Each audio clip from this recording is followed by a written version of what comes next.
서울성경신학대학원대학교 신약 박사님을 모시려고 합니다.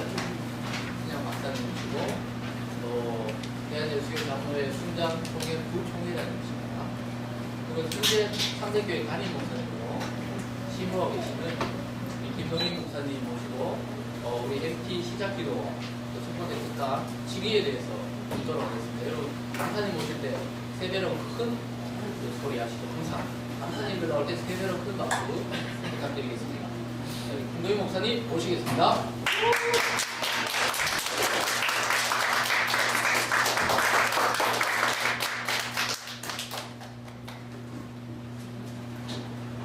우리 제자훈련반 팀들을 아침에 지금 만나니까 너무 반갑고요.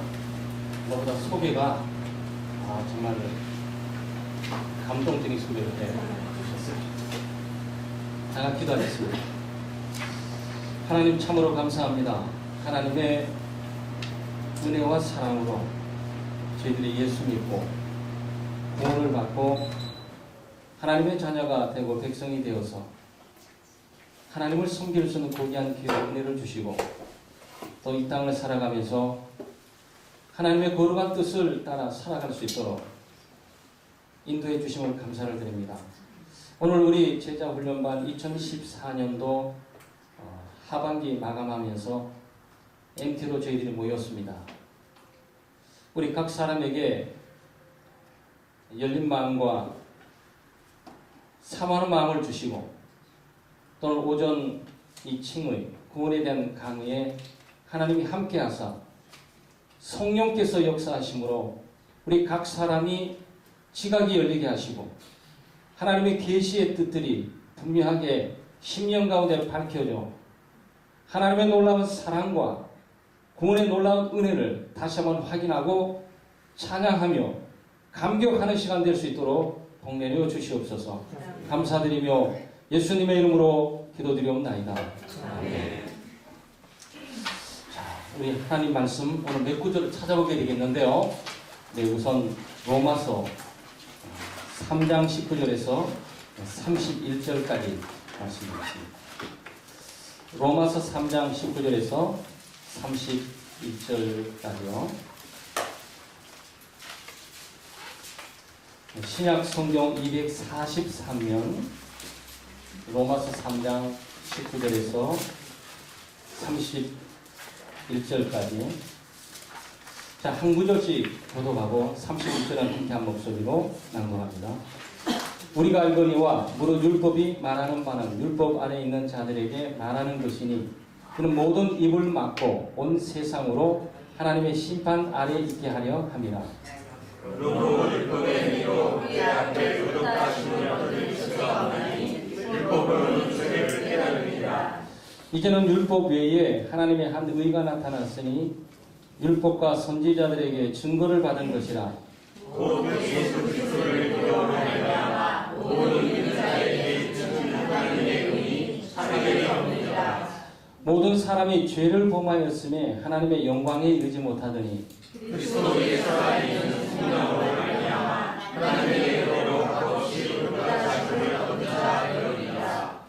이 예수를 하나님이 그의 피로써 믿음으로 말미암는 화목 제물로 세우셨으니 이는 하나님께서 길이 참으시는 중에 전에 지은 죄를 간구하심으로 자기의 의로우심을 나타내려 하심이니 곧 이때 자기의 의로우심을 나타내사 자기도 의로우시며 또한 예수 믿는 자를 의롭다 하려 하시니라. 그런즉 자랑할 때가 어디냐 있을 수가 없느니라. 무슨 도구로냐 행위로냐 아니라 오직 믿음의 도구로니라. 그러므로 사람이 의롭다심을 얻는 것은 율법의 행위에 있지 않고 믿음으로 되는 줄 우리가 인정하노라. 하나님은 다만 유대인의 하나님이시냐 또한 이방인의 하나님은 아니시냐. 진실로 이방인의 하나님도 되시느니라.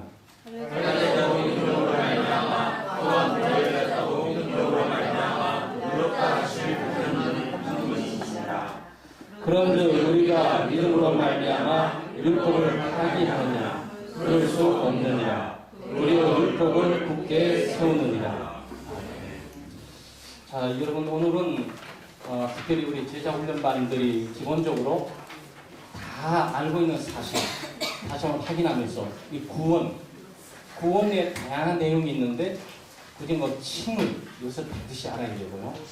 그 다음에 구원받은 사람이 어떻게 살아갈 거냐라는 이 성화, 거룩한 삶에 대해서 이 두 트랙이죠. 두 바퀴가 믿음의 삶 가운데 굴러가고 있어요. 그 중에 제가 앞바퀴를 지금 치료하고 있고, 뒷바퀴는 우리 훌륭한 간사, 김웅신 간사가 다음 시간에 저보다도 더 또렷하게 설명을 해 주시게 될 겁니다.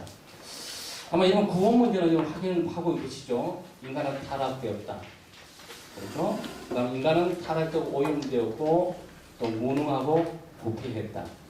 인간은 하나님을 알 수 없고 진리의 식을 붙들 수가 없다.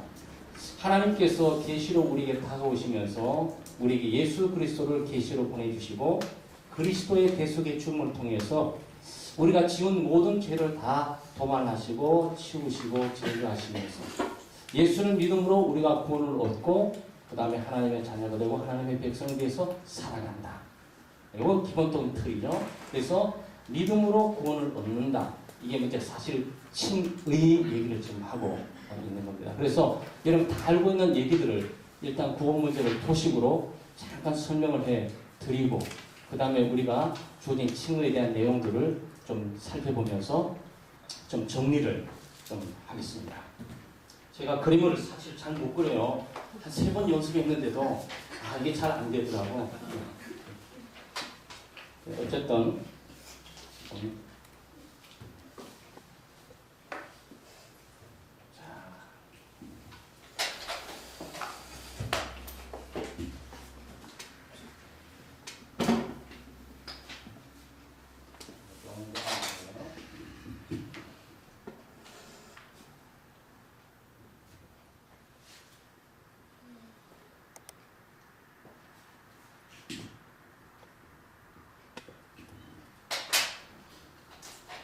여기는 영원한 곳이니까 이렇게 하면 그림이 좀 되겠죠.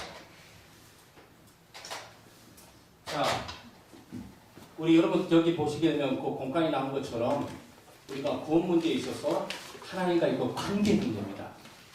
하나님과의 관계 문제인데 하나님과의 관계, 그 다음에 사람과 자연과의 관계, 그리고 시간과의 관계로 인해 살아가는 역사라고 말하는 거죠. 그리고 인간이 이 땅을 태어나면서 이 자기를 만든 창조주 하나님과 이 관계를 갖고 살아가는 거죠. 그 하나님과의 관계를 갖고 살아가는 그 모든 핵심이 믿음이잖아요. 그렇죠? 믿음이에요. 그 다음에 우리가 이 세상을 살아가면서 사람과 더불어 살아가고 자연과 더불어 살아가면서 살아가잖아요. 네? 그것이 사랑이에요. 그렇죠? 그 다음 믿음 나오죠? 그 다음 사랑이 나오죠. 중요한 주제입니다. 그 다음에 우리가 역사 가운데 살아가고 하나님과의 관계를 통해 살아가든지 또는 사람과의 관계를 통해 자연과의 관계를 통해 살아가든지 이 살아가는데 시간이 있어야 되잖아요. 그렇죠? 하나님과의 관계도 시간이 단절되면 끝나는 거고 사람과의 자연과의 관계도 시간이 단절되고 여러분 죽어버리면 끝나버리잖아요. 그렇잖아요? 그러니까 이 시간대 관계가 우리 소망이라고 말하는 겁니다. 그러니까 내일 살 힘이 있는 삶의 생명력이 있는 것은 우리가 소망이 있기 때문이죠. 그래서 우리에게 등식은 하나님과의 관계, 요게 믿음입니다. 이렇게 되겠죠. 그렇죠? 그 다음에 사람과의 관계, 요게 사랑입니다. 이렇게 되겠죠? 그 다음에 시간과의 관계, 요게 소망입니다. 요게 처음 설정된 창세기 1장, 2장에 3장에 있는 사건이에요. 사실 타락 전의 사건. 요게 에덴 동산. 여러분 그렇게 말하고 있는 에덴 동산의 사건에 있었던 얘기는 그러니까 고린도전서 13장에서 믿음, 소망, 사랑 그 중에 제일은 사랑이라는 그 표현이죠. 근데 그것이 성경 전체로 총괄하고 있는 구원 문제를 핵심을 뚫고 있는 얘기예요. 그러니까 예수 믿는 사람은 믿음과의 관계, 사랑과의 관계, 이 시간과 소망과의 관계를 끊어질 수는 없는 거예요. 이 중에 어떤 것 하나도 없으면 못 살아가요. 그래서 이건 굉장히 중요한 주제를 우리가 다루고 있는 건데 이게 구원의 내용 속에 함께 포함되어 있는 거라고. 여러분이 지금 종합적으로 좀 설명해 드리고 있어요. 근데 여기에 지금 타락이 되잖아요. 여러분 잘 아는 것처럼 불순종으로 말미암아 타락이 되니까 어떻게 되는 거죠? 이렇게 되는 거죠.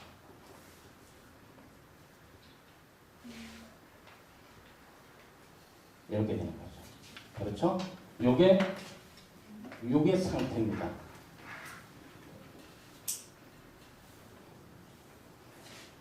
영혼이 죽어버리는 육체의 상태를 좀 말하고 있는 거죠.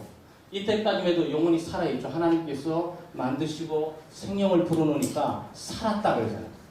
그래서 그 살았다는 것은 하나님과의 관계 회복뿐만 아니고 육체도 살 뿐만 아니고 영혼이 산 거죠. 근데 타락한 이유는 영혼이 죽어버린 거예요.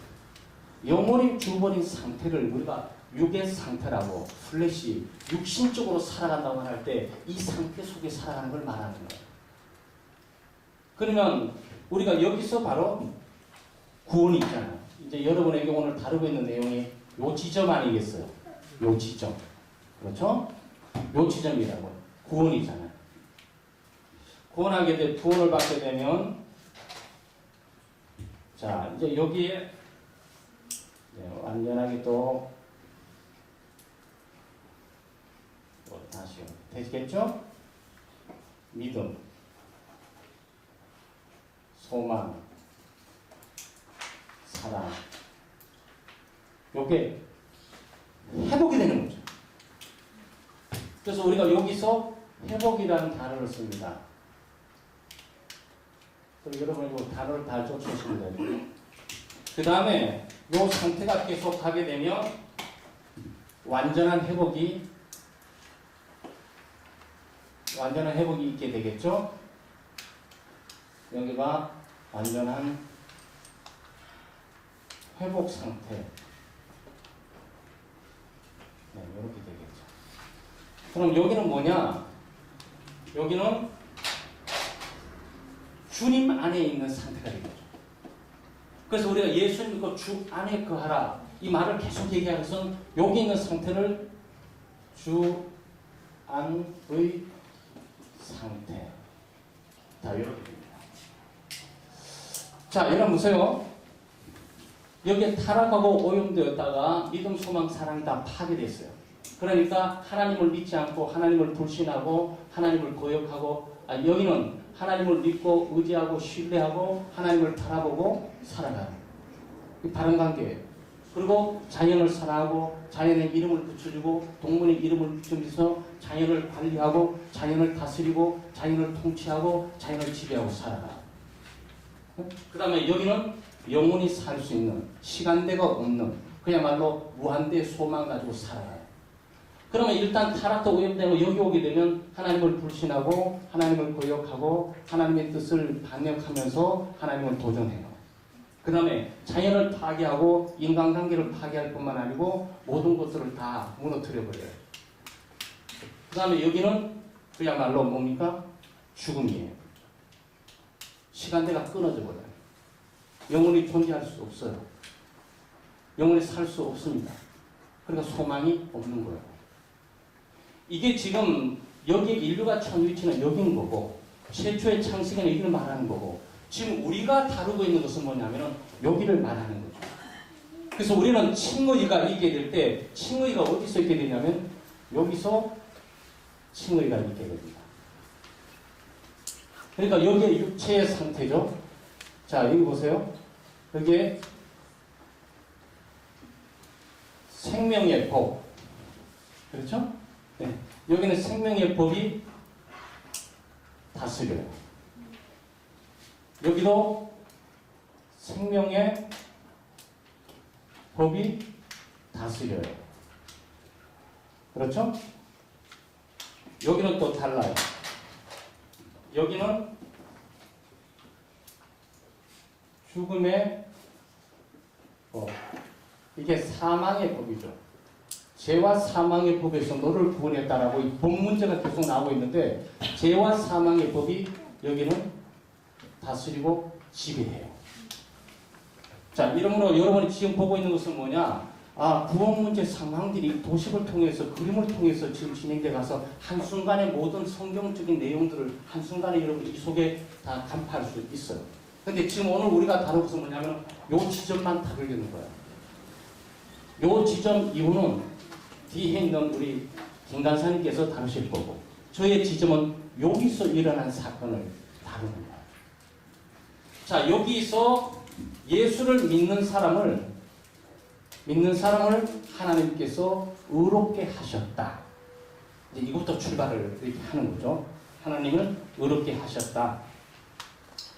자, 여러분 공과를 쭉 따라오시면 이 의에도 일반적인 의가 있어요. 네?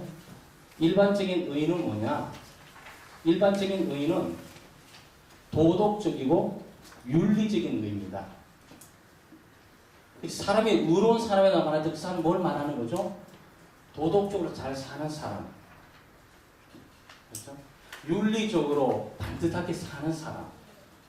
올바르게 생각하는 이런 사람 생각하잖아요. 그 다음에 유대인들이 가지고 있는 의는 어떤 의죠? 유대인들이 가지고 있는 것들은 일정한 규칙과 규범을 지키는 것이어야 해요. 여러분 잘 구분을 하셔야 됩니다.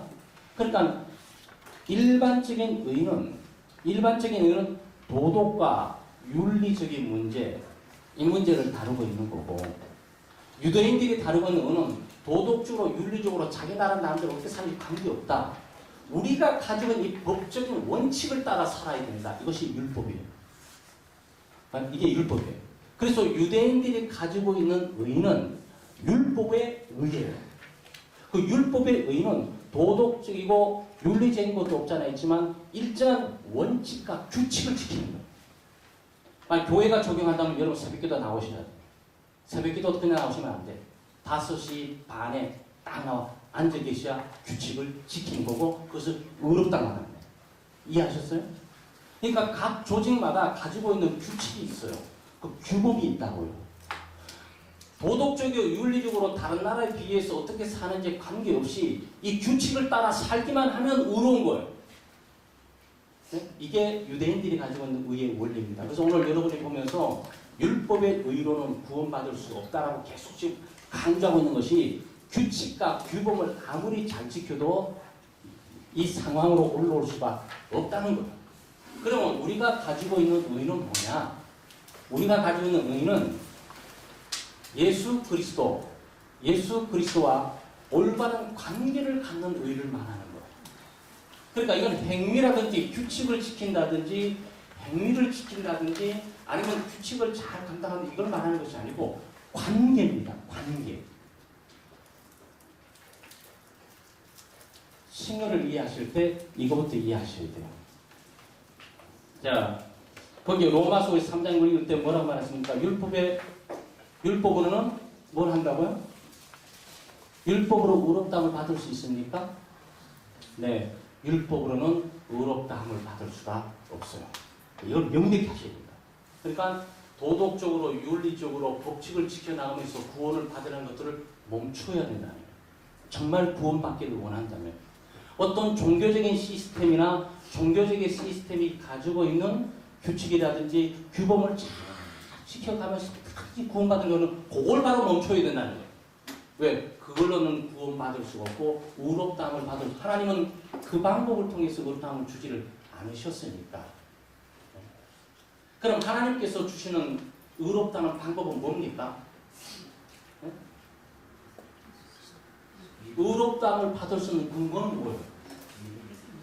네? 믿음은 수단이 되겠죠? 근거. 네? 그렇죠. 예수 그리스도의 십자가의 죽음이에요. 그래서 여기에 그리스도입니다. 이거 빠지면 다 소용없어요. 그래서 하나님께서 우리에게 화목 제물로 주셨다. 네? 예수 그리스도께서 우리를 대신해 십자가를 못 박혀 죽으셨다. 바로 우리의 모든 죄값들, 이 타락하고 오염 이 상태에 놓이게 했던 모든 원인들, 이 상태에 놓이게 했던 모든 책임들을 여기서 다 없애버렸어요. 그러니까 이게 우리의 믿음의 근거가 되는 거고 의롭다함의 근거가 되는 거예요. 그래서 하나님께서 우리를 의롭다고 하시게 될 때 바로 이걸 근거로 해서 의롭다함을 주는 거예요. 만약에 이것과 관계가 없는 사람은 어느 누구도 다른 방법으로 의롭다함을 받을 방법이 없어요. 이것은 하나님께서 의롭다 하시는 한 방법이에요. 그러니까 우리가 의롭다함을 받기 위해서 어떻게 하는 거죠? 도덕적으로 윤리적으로 잘하고 부모에게 효도 되보려고 노력하고 친구에게 사랑을 베풀려고 노력하고 자기가 있는 불교이고 천주교 모함목교라는 어떤 그런 시스템의 체계 그런 규칙과 규범들을 지켜보려고 노력을 많이 하는데 하나님은 그 방법을 통해서 네가 의롭다라고 말한 적이 한 번도 없다는 거예요. 그런 방법으로 의롭다함을 주는 구원 방법을 한 번도 말한 적이 없다는 거예요. 그러면 하나님께서 우리처럼 타락하고 오염된 죄를 의롭다고 구원하는 방법이 무엇이냐? 그것은 하나님 자신이 예비해 주신 하나님의 아들 독생자 예수 그리스도의 대속의 죽음과 이 부활 사건을 근거를 해서 이것을 믿는 믿음과의 관계를 통해서 그 믿음으로 그를 의롭다고 해 주십니다. 이걸 우리가 일반적으로 얘기해서 칭의라 그럽니다. 하나님께서 의롭지 않는 우리를 의롭다고 여겨주시는 거예요. 의로운 행동을 전혀 하지 않고 의로운 규칙을 전혀 하지 않았음에도 불구하고 하나님 바로 우리가 믿는 그 믿음 때문에 하나님은 우리를 의롭다고 예산해 주시고 간주해 주시는 것이에요. 그러니까 칭의의 근거는 뭐죠? 칭의의 근거는 십자가의 사건이에요. 그래서 바울 사도가 십자가 이외에 다른 것이 자랑할 것이 없다 그랬어요. 바로 이 문제 때문에 그런 거예요. 이 문제 때문에. 하나님께 인정받는 이 유일한 문제 때문에 십자가 외에 자랑할 것이 없다 그랬어요. 그러면 칭의를 얻는 수단은 아까 말한 것처럼 뭐죠? 믿음이에요. 자, 요거는 이제 우리가 요걸 이제 디테일하게 아주 설명을 좀 하게 될 거예요. 믿음이에요. 믿음입니다. 자, 한번 이 성경 구절 제가 여러분 본 것처럼 성경 구절을 이렇게 보시게 되면 한번 26절에 예수 믿는 자를 의롭다 하리 하십니다. 그렇죠? 27절에 무슨 법이냐 행위냐 아니다. 오직 믿음의 법이다. 28절에 의롭다 하심을 얻는 것은 율법 행위에 있지 않고 뭐라고요? 믿음으로 된다. 그 다음에 30절에 믿음으로 말미암아 또한 무한한 자도 믿음으로 말미암아 의롭다 하신 하나님은 한 분이시다. 무엇으로 말미암아 의롭다함을 받는다고요? 믿음으로. 31절에 뭡니까? 우리가 믿음으로 말미암아 율법을 폐하느냐. 자, 여러분 보세요. 그러니까 짧은 구절 내에 계속 행위, 믿음, 행위, 믿음, 행위, 믿음이 계속 대조하고 있어요. 그러니까 우리는 믿음으로 말미암아 의롭다함을 받게 되는 거죠. 그렇죠? 네, 이 부분을 일단 분명히 이것이 구원의 토대가 되는 거예요. 그러니까 내가 구원받았다는 걸 내가 어떻게 알아요? 내가 착하게 사니까, 내가 윤리적으로 사니까, 내가 도덕적으로 사니까, 교회를 열심히 잘 다니니까, 예배 시간을 잘 지키니까, 성경 공부를 열심히 하니까 이게 아니라는 거예요. 그럼 뭐냐? 요것 때문이라는 거예요. 구원 받고 싶고 의롭다고 얻고 싶냐? 요걸 붙들라는 거예요. 그럼 뭘로 붙드냐? 믿음으로 붙들라는 거예요. 그 하나님이 보고 있는 것은 요 사건을 믿는 믿음을 의롭다고 여겨주는 거예요. 여러분 이 부분이 그럼 이 믿음은 어디서 나냐? 여러분이 잘 아는 대로 에베소 2장 8, 9절 말씀에 너희가 그 은혜를 인하여 믿음으로 말미암아 구원을 얻는다니 너희에게 나는 것이 아니고 하나님의 선물이라. 믿음은 하나님의 선물인 거예요. 자, 이래서 이것이 은혜가 되는 건데 이 부분들이 여러분 이해가 분명해지게 되죠. 그리고 믿음, 소망, 사랑이 회복되면서 이제 여기로부터 점진적으로 이렇게 영광스러운 완전한 상태로 가게 되는 거예요. 그렇죠? 그러니까 죄와 사망의 법, 죽음의 법이 지배하는 것들부터 구원을 받고 여기와 회복이 되는 거죠. 이게 그리스도 안에 있어야 되는 그 상태인 겁니다. 그러니까 여기서 지금 어떤 일이 일어납니까? 믿음이 있기 전에 제일 먼저 하나님이 여러분을 부를 때 뭘 어떻게 부르는 거죠? 선택. 그렇죠? 하나님이 여러분을 선택했다고 그러잖아요. 그 다음에 부르심. 하나님이 여러분을 부르셨다고 그러잖아요. 그렇죠? 그 다음에 중생. 중생은 뭐죠? 예, 거듭나서 새로운 생명을 주었다고 그러잖아요. 새로운 생명이 믿음으로 표현될 수도 있는 것이고 또 새로운 생명이 하나님께서 우리에게 부여해 주신 의로 표현될 수가 있는 거예요. 그 다음에 뭐죠? 회심. 회심이 뭡니까? 네. 회심은 회개. 심은 뭐죠? 믿음이에요. 회개와 믿음. 그 다음에 이게 뭐죠?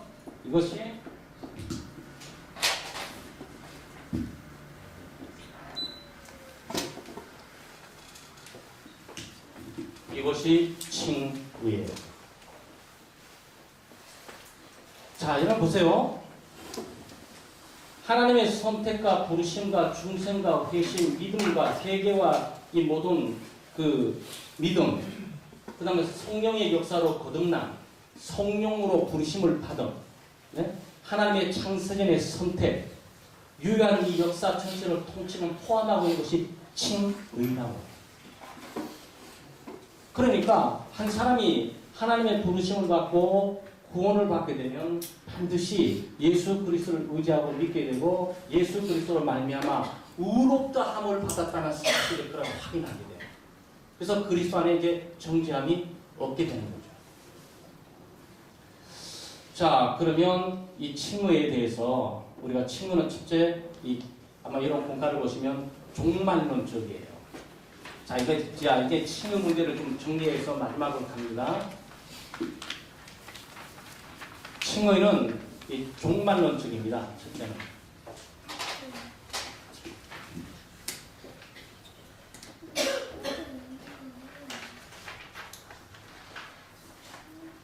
자, 종말론적이라고 제가 말씀을 드렸죠. 이 종말론적이라는 이 얘기가 이 마지막만을 말하고 있는 것이 아니고 끝을 말하긴 하죠. 끝을 말하긴 하는데 종말론적인 말을 하게 될 때 여러분 이 사건들을 잘 이해를 하셔야 돼요. 자, 제가 하나 그립니다.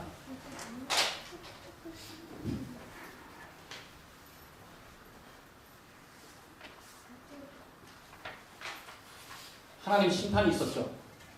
그렇죠? 에덴 동산에 타락했을 때 하나님께서 심판에서 추방을 했죠. 가장 의로우시고 가장 공정하시고 가장 완전하신 재판장이 보게 될 때 너는 죄인이다라고 생각해서 죄의 정죄를 하신 사건이에요. 그 다음 또 하나 칭의예요. 이게 하나님의 심판입니다. 하나님의 심판 보셨죠? 자, 이제 두 번째 갔습니다. 세 번째 뭐가 있습니까? 최후 심판.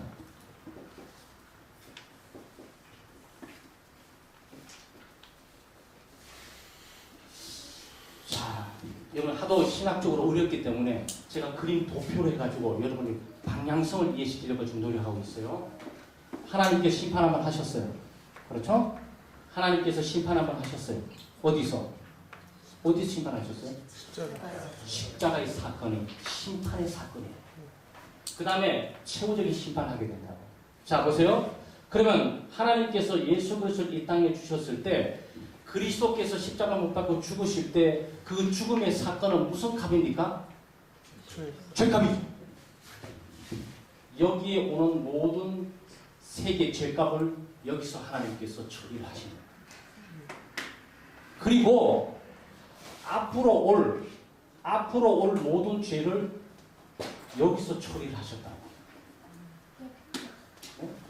이 세상 마지막 날에 하나님께서 예수 그리스도 당신의 아들을 보내시고 마지막 말씀의 계시를 이렇게 말씀하시면서 지금까지 있었던 모든 예언자들의 예언들을 성취하는 걸로 나타납니다. 최후적인 통첩이 바로 예수 그리스도예요. 십자가에 못 박혀 죽은 사건은 뭐냐면은 인류 여기에 있는 알파, 오메가. 여기는 모든 인류의 죄값들을 예수 하나님께서 예수 그리스도에게 심판을 하신다고. 네? 그러면 이 심판이 갖고 있는 것은 뭐냐? 미래 심판을 당겨서 온 거예요. 그럼 여러분 여기서 지금 어떤 심판을 받으셨습니까? 어떤 심판을 받으셨죠? 의롭다! 심판이 결정됐다. 여러분의 판결들은 하나님의 나라에서 의롭다고 이미 판결이 나버렸다. 무죄하고 용서가 될 뿐만 아니고 이 사람은 하늘나라의 상을 받아야 될 의로운 사람이다라고 이미 믿음으로 결정이 된 거라고. 판결되어버린 거예요. 그럼 여러분 여기 판결 기다릴 필요 있습니까? 다 끝나버렸어요. 바로 이게 종말론적이라는 의미예요. 이게 종말론적인 의미라고 표현하게 될 때 바로 우리가 이 사건을 말하는 거예요. 여러분 이 사건을 좀 더 표현을 해드린다면 이 시간들이 여기 있잖아요. 알파고 여기 오메가 아닙니까? 역사의 중심에 예수 그리스도께서 계시죠? 네? 여기에 각 세기마다 많은 예언자들이 예수 그리스도께서 오실 것을 계속적으로 예언해 줬죠? 그래서 예수 그리스도께서 이 예언을 성취를 합니다. 네? 성취를 하죠. 여기 있는 모든 사람들은 어떻게 구원을 받습니까? 아브라함이나 모세 같은 분에서 어떻게 구원받습니까? 예수를 믿음으로 구원을 받습니다. 네. 예수를 믿음으로 구원을 받는 거예요. 그러면 예수 그리스도 오시고 하는 이 모든 사건 가운데 여기 있는 사람은 어떻게 구원받습니까? 이미 오신 예수 그리스도를 돌아보면서 믿음으로 구원을 받습니다. 역사의 중심에 예수 그리스도께서 계시는 거죠. 그렇죠? 이것을 우리가 BC라고 말합니다. Before Christ. 그리스도 오기 전을 말하는 거죠. 저는 여러분 역사의 큰 줄기 이걸 지금 보여드리고 계세요. 이거는 AD라고 말합니다. AD. 안테 도미네. 그리스도께서 통치하시다. 그리스도께서 통치하시다. 라는 이 시간들이죠. 시간의 주인은 예수 그리스도이세요. 그러면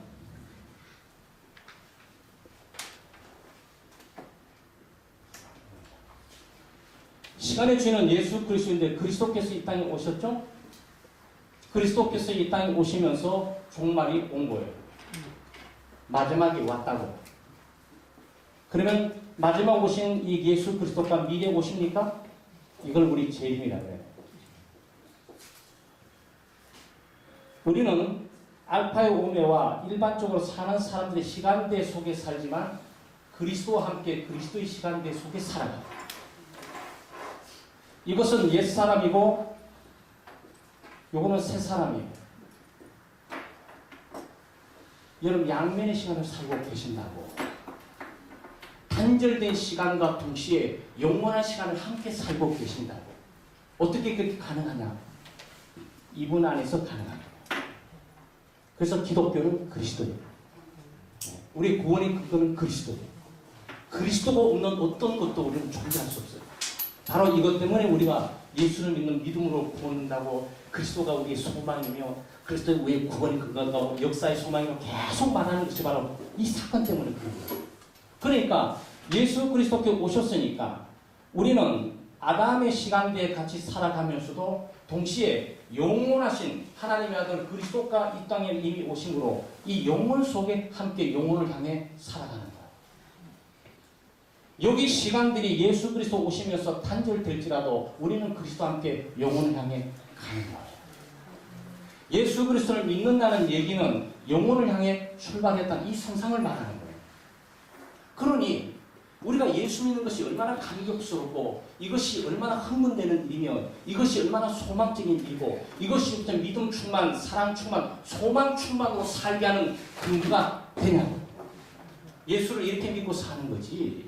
그냥 그동 무지하게 왔다 갔다 거리면서 막 사는 얘기가 아니라는 얘기예요. 그러면 예수 그리스도 우리가 종말론적이라고 지금 말을 했습니다. 여러분에게 종말론적으로 말을 했고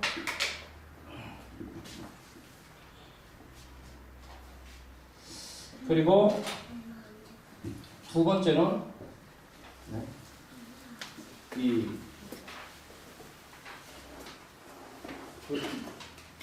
뭐라 그럴까 간주하다 네? 이렇게 생각하면 되겠습니다. 계산하다.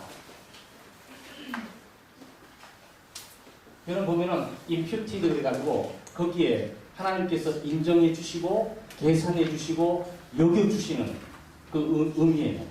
그 의미인데 이 의미를 어떻게 설명해 드리냐면은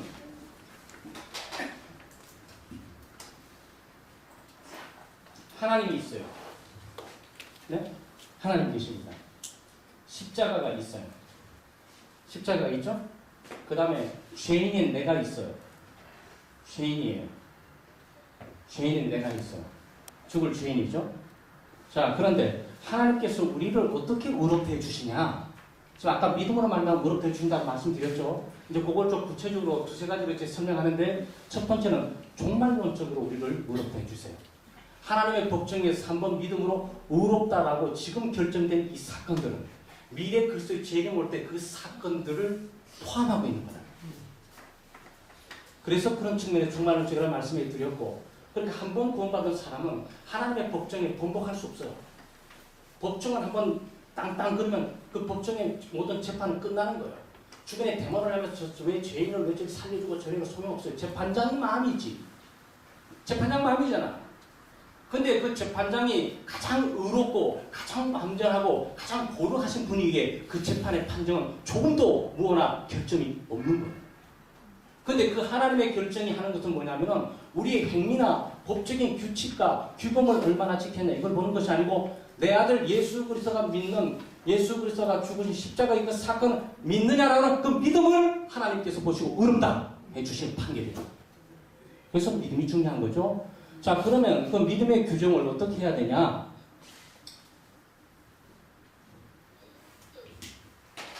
두 가지로 드릴게요.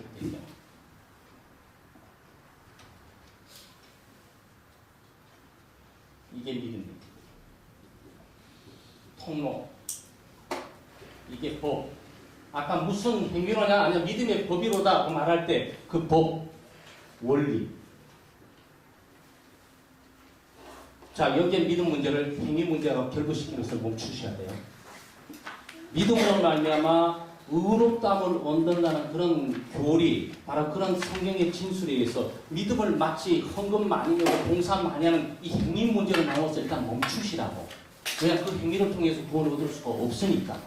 그럼 여기 말하는 구원 얻는 믿음, 그 칭의의 기본적인 의미는 뭐냐면 간주하고 계산하고 여겨 주는 의예요.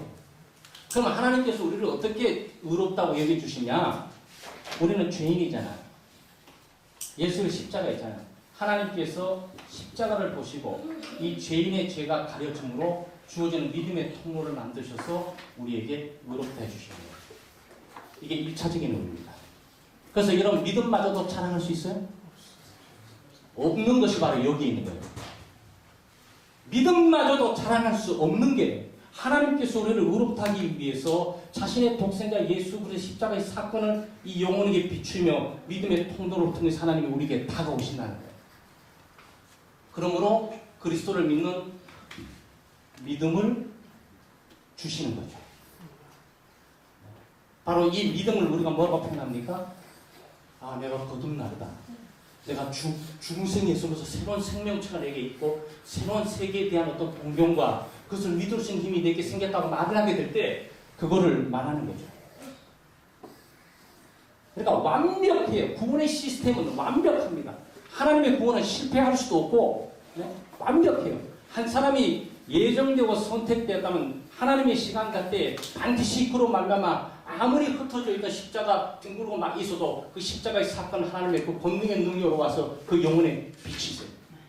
그리고 믿음의 통로로 딱 가둬버리죠. 좌우 사방 팔방 보지도 못할 뿐만 아니고 이것만 보이도록 하는 거예요. 그러므로 또 이거를 아무리 보면 뭐합니까? 붙들 수 있는 힘이 없는 거예요. 그러니까 하나님께서 믿음을 주셔서 믿음을 가지고 십자가를 믿고 보도록 하는 것입니다. 하나님이 붙드시고 자기는 하나님을 붙드는 거고 이것이 바울 사도의 표현 가운데 내가 잡힌 바 된 그것을 잡으려고 쫓아간다 표현하잖아요. 여러분 그렇게 우리가 의롭다함을 받는 겁니다. 그리고 아까 말씀드린 것처럼 여기에 세 번째 우리가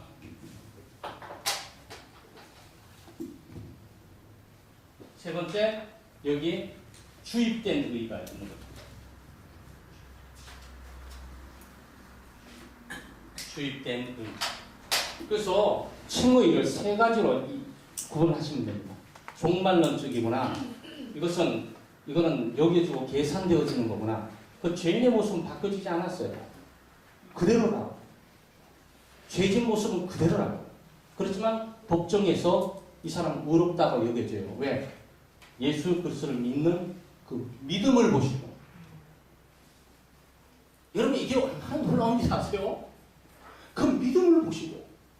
그러니까 타락되고 오염된 죄인이 아무것도 할 수도 없고 할 수 있는 능력이 전혀 없음에도 불구하고 하나님을 믿고 하나님의 독생자 예수 그리스도를 통해서 너를 위해서 죄를 용서하며 십자가에 죽었느니라고 그걸 믿는 그 믿음의 그것을 하나님이 의롭다 여기준다는 거예요. 그래서 여기에 가장 핵심적인 것은 믿음인 거예요. 그 믿음이 있냐 없냐. 근데 그 믿음이 어떤 믿음이냐. 예수님을 내 구주로 주님으로 믿을 수 있냐 없냐. 그 믿음을 말하는 거예요. 하나님이 그 믿음을 보시고 그를 의롭다. 의롭다는 얘기는 뭡니까? 죄인 정도도 아니고 죄를 용서해 주는 것도 아니죠. 그렇잖아요. 한 사람의 죄인이 용서받을 수 있습니다. 근데 용서받는다 그래가지고 그 사람이 나와 우리 집안에 우리나라에 영광된 상을 받아야 될 사람이라고 생각하는 사람은 아무도 없어요. 우리 교회에 그 교육관을 다 파괴하고 갔는데 목사님 저 어떻게 해야 됩니까? 용서해 줄 수 있죠. 용서하세요. 용서한다는 것은 뭐죠? 내보내는 거죠. 책임을 묻지 않는 거예요. 그런데 의롭다는 얘기는 뭡니까? 교회 무너뜨린 게 아니고 교회를 10개 지어줄 정도 되니까 이 사람 상 받아야 됩니다라는 위치로 격상시켜놨다는 거예요. 누구를? 이 죄인을. 그게 칭의예요. 하나님의 의롭다함을 여겨준다는 그 얘기는 단순히 죄의 용서만을 말하는 게 아니에요. 용서를 더 초월해 가서 하나님의 나라의 가장 자녀다운 하나님의 백성일 뿐만 아니고 하나님의 자녀의 신분을 얻을 만큼 하나님께 의로운 자다라고 하나님이 인정을 여겨준다. 이게 구원의 핵심 문제입니다. 여러분, 제 시간이 좀 더 남았어요. 제가 시계를 보는 이유가 이 내용은 방대한데, 네, 이걸 좀 빨리빨리 정리를 좀 해고, 여러분 이거 정리하셔야 됩니다. 네, 정리하시고, 딴 건 다 몰라도 우리가 찾아낼 게 아무것도 없구나. 그래 이 전체를 지금 이 전체 있잖아요. 이게 선택해 주시고 또 불러주시고 중생해 주시며 성령의 역사를 주시고 회심하게 하시며 의롭다 여겨지는 이 모든 사건을 통칭해서 있는 단어 하나 있잖아요. 그게 은혜입니다. 주의 은혜 찬양하게 될 때 여러분이 이걸 전체를 생각을 해도 쫙 타고 지나가야 된다고. 그래서 그 영혼의 영광과 찬양 가운데 감격, 뭐 다 다른 단어 다 필요 없어요. 그렇죠? 네. 선택 하나만 해도, 부르심 하나만 해도, 중생 하나만 해도, 회심 하나만 해도 우리는 그 은혜 감당할 길이 없어요. 근데 이 모든 내용이 칭의 속에 다 포함되어 있다고. 보통 하나님께서 의롭다 얘기하는 칭의해주는 칭의의 내용 전체 속에 포함하고 있는 사건들이 바로 선택과 부르심과 중생과 회심이라고요. 이게 놀라운 은혜죠.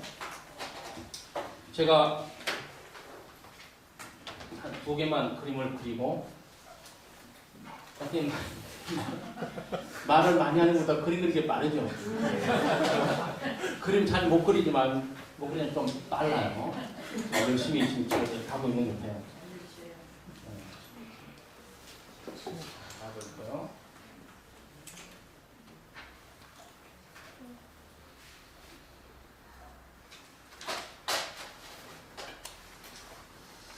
자, 여러분이 나중에 좀 고린도전서 15장을 좀 참고하고요. 고린도전서 15장을 참고하고 또 로마서 5장을 참고하시면 되겠어요. 그림 딱 2개만 딱 그리겠습니다. 이번엔 좀 어려운 문제는 아닌 것 같아요. 이번에 어려운 문제는 아닌 것 같아요.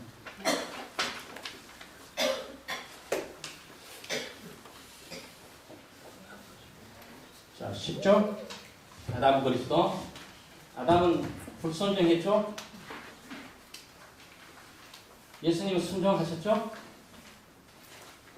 그렇죠? 불순종의 대가는 뭡니까? 죽음이죠? 순종의 대가는 뭡니까? 영생입니다. 영생 또는 의. 예수 그리스도의 의. 예수 그리스도의 의. 율법 외에 하나님의 한 의가 나타났다. 그렇죠? 그러니까 이게 묘한 말이에요. 율법 외에 하나님의 한 의가 나타났다. 여기 율법이 있고 율법은 사람을 의롭다 여길 수 없죠. 율법은 완전한 것을 요구하니까 누가 율법에 완전한 것을 행할 수가 있겠습니까? 또 행할 수 없다 그래가지고 율법이 나쁘냐? 아니에요. 율법은 거룩한 거예요. 타락하고 오염된 죄인의 타락성이 율법을 율법답게 만들지 못할 뿐이에요. 그런데 율법인데 율법은 구원을 받게 할 수가 없어요. 그런데 아직도 수많은 사람들은 바로 율법이나 행위 이 체계를 통해서 구원을 받을 수 있다고 생각하는 거예요. 그렇죠? 이게 종교의 문제. 네, 이게 종교의 문제라고. 그런데 이게 이미 그 종교의 정말 핵심적인 그 내용을 갖고 있었던 유대주의, 유대 종교가 이미 하고 있었던 일이라고요. 그러니까 율법으로는 죄를 깨닫게 할 뿐이다. 죄 깨달음. 그러니까 율법은 구원할 수 없고 깨달음인데 또 율법, 그럼 율법 외에는 다른 게 하나 있어야 되잖아요. 그것이 그리스도라는 거예요. 이건 지저스 크라이스트 JX 예수님 표현하는 겁니다. 예수님은 율법 외에 하나님의 의. 네? 자, 얼마나 재밌는 얘기예요? 율법 외에 율법은 가장 의로운 것인데 가장 의로운 이것을 인간이 행위를 통해서 구원을 얻을 수 없으니까 율법 외에 다른 하나님의 한 의가 나타났다는 거예요. 그 하나님의 그 한 의는 바로 예수 그리스도인데 예수 그리스도가 어떻게 하나님의 의가 될 수 있냐? 하나님의 뜻에 완전하게 순종을 했다. 그래서 완전한 순종. 완전한 순종. 이게 십자가의 사건을 말하는 거죠. 이게 십자가의 사건을 말해요. 완전한 순종. 이걸 통해 하나님께서 예수를 너는 의롭다. 그런데 예수 믿는 사람들에게 그리스도께서 이 의를 주신다는 거예요. 아까 그 주입된 의를 좀 더 보충 설명하는 때문에 또 말씀드렸고요. 죽음이. 그 다음 여기는 심판입니다. 그렇죠? 네? 여기는 영원한 생명 동시에 똑같이 가도 되겠죠? 네. 자, 그러면 아담, 세상에 태어난 모든 사람은 이 아담 안에 있어요. 첫째 아담 안에 있습니다. 세상의 모든 사람들이. 비구체이고. 자, 아담 안에 있다는 얘기는 뭡니까? 착하게 살아도 이 체제 속에 살게 된다. 거룩하게 살아도 이 체제 속에 산다. 왕이 되어도 이 체제 속에 산다는 거예요. 이걸 이해하셔야 돼요. 내가 왜 죽어야 되냐? 이 체제 속에 있어서 죽는 거예요. 그러면 이 죄인이 살 수 있는 유일한 방법은 체제를 바꿔야 돼요. 체제를 바꾸는 건 여기서 여기를 넘어와야 돼요. 넘어오는 게 믿음이다. 행위로 넘어오는 것이 아니고 돈 주고 넘어오는 것이 아니고 사회적인 신분과 지위를 통해 넘어오는 것이 아니고 믿음으로 넘어옵니다. 심플하죠? 근데 이게 기독교가 말하고 있는 구원, 칭의에 대한 내용들을 계속 강조해주고 있는 내용이에요. 그러면 이 안에서 아담 안에서 아담과 같은 죄를 짓지 않는 모든 사람들이 아담의 죄의 결과를 받은 것처럼 그리스도 안에 있기 때문에 그리스도와 같은 완전한 의로운 행위를 하지 않을지라도 그리스도의 완전한 의로 여겨진다. 할렐루야. 아멘. 네, 이게 은혜. 이 구원의 도리와 구원의 흐름들을 간파하지 못하면요, 여러분 기독교 생활을 많이 해도 능력과 힘을 공급받을 때가 없어요. 근데 이걸 생각하게 되면 감격이 차고, 그리고 소망에 대한 확신이 차게 되고요. 영혼들을 사랑할 뿐만 아니고 하나님 믿고 의지할 수밖에 없도록 되어 있어요. 아까 말한 것처럼 완전한 회복으로 사는 삶을 살아가게 된 이유가 여기서 나오는 거라고. 그리고 로마서 7장에 보시게 되면 율법과 그리스도의 관계가 나옵니다. 이거 하나만 설명하고 마칠게요. 율법과 그리스도의 관계인데, 어떻게 돼서 우리가 살아났는지.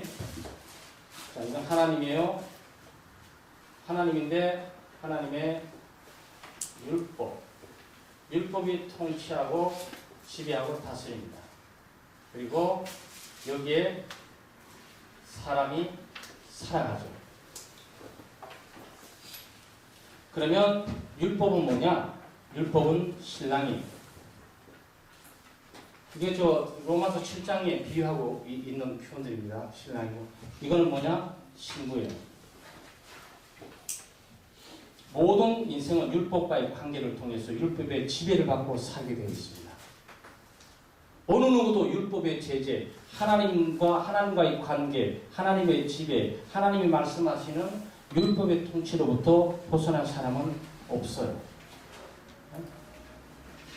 그러면 이 신부가 그럼 이 뭡니까? 완전한 것을 늘 요구하잖아요. 집안에서도 남편이 완전한 걸 요구하면 날마다 들어오자마자 여보, 이게 뭐예요? 이거 나는 산다면 이거 팔 것같아요? 제가 볼 때는 못 살아요.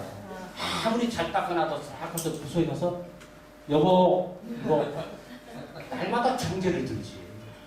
정말 그 남편이 완전하기 때문에 더 힘든 거예요. 그래서 남편 좀 어리숙한 사람을 구하세요. 저처럼 어리숙해야 뭐 잘 먹고 살아요. 이거 딱 보면 날마다 검사 생각해보세요. 저는 이걸 어디서 배웠냐면 군대에서 내부상을 정리하면서 어떤 고참하고 있는데 사람이 노이로제 걸리겠어요. 그런 사람들이 변덕을 왜 이렇게 심한지 모르겠어요. 까탈스럽고 변덕스럽고 또 모든 일들이 자기가 잘하면 존경이나 차겠는데 자기는 또 엉망진창이면서도 남에게 하는 문제에 대해서는 그래요. 근데 뭐냐면은 율법과의 관계가 그렇다고. 그러면 어떻게 해야 됩니까? 율법과 이혼하려면 어떻게 해야 되죠? 이건 실제 문제예요. 율법과 우리 지금 한국에 있는 이 이혼 문제를 말하는 것이 아니고요. 지금 법이 느슨해서 막 그렇게 하는데 실제로 율법과 관계에서 이 신부가 이혼을 하고 살고 있잖아. 자유롭게. 율법의 제재와 율법의 지배를 받지 않고 자기는 독자적으로 자유하게 살고 있잖아. 그러면 두 가지 방법이에요. 얘가 죽든지 얘가 죽든지. 신랑이 죽든지 신부가 죽든지. 율법에 의해서 신랑이 죽으면 자동적으로 신부가 다른 남편에게 갈 수 있어요. 신부가 죽으면 자동적으로 다른 남편에게 갈 수 있어요. 그런데 이 신랑이 죽을 낌새가 안 보여. 아무리 기회를 노려봐도 죽을 낌새가 안 보여. 여기까지 좀 살아가면서 그래도 언젠가는 그 소망을 갖고 왔는데 날로 더 강성해지면서 밥도 안 해주는데 어디서 뭘 차려 먹는데 더 건강한 모습 나타나서 호령도 크게 하면서 나타나. 내 손에. 그러면 내가 먼저 죽는 게 낫지. 내가 먼저 죽는 게 낫잖아. 그래서 우리가 어떻게 합니까? 그리스도와 함께 죽어주고. 자, 이게 믿음 문제를 또 설명합니다. 예수 그리스도를 믿는 그 순간 어떤 일이 벌어지냐? 그리스도와 연합이 되는 거예요.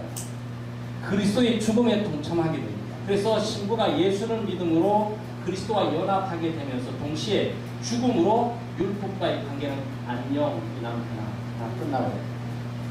더 이상 율법의 제재 아래 있지 않습니다. 율법의 지배 아래 있지 않아요. 율법의 요구에 응하지 않습니다. 이제는 어떻게 하는 겁니까?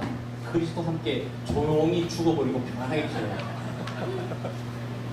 그런데 그러므로 예수를 믿음으로 그리스도와 연합되게 될 때 그리스도와 함께 죽어버리면서 동시에 율법으로부터 벗어나지만 이 그리스도와 함께 주는 이 죽음의 실체가 여기에 묻혀 있는 것이 아니고 놀랍게도 이 남편이 살아나고 그랬어요. 자, 무한정. 이 남편이 죽으면 같이 보살이 죽을 텐데 이 남편이 살아나고 있어요. 그래서 함께 산 거예요.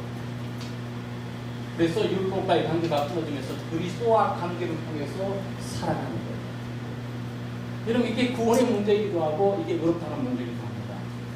사랑하는 여러분, 우리가 오늘 구원 문제를 봤고요. 또 칭의, 하나님께서 우리를 예수 그리스도를 통해서 제 용서뿐만 아니라 또 의롭게 해주시는 일들을 우리가 보았습니다. 진리들을 함께 묵상하시고요. 또 이제 그러면 의로워진 사람은 어떻게 살아야 될까? 10분간 쉬고 다음 시간에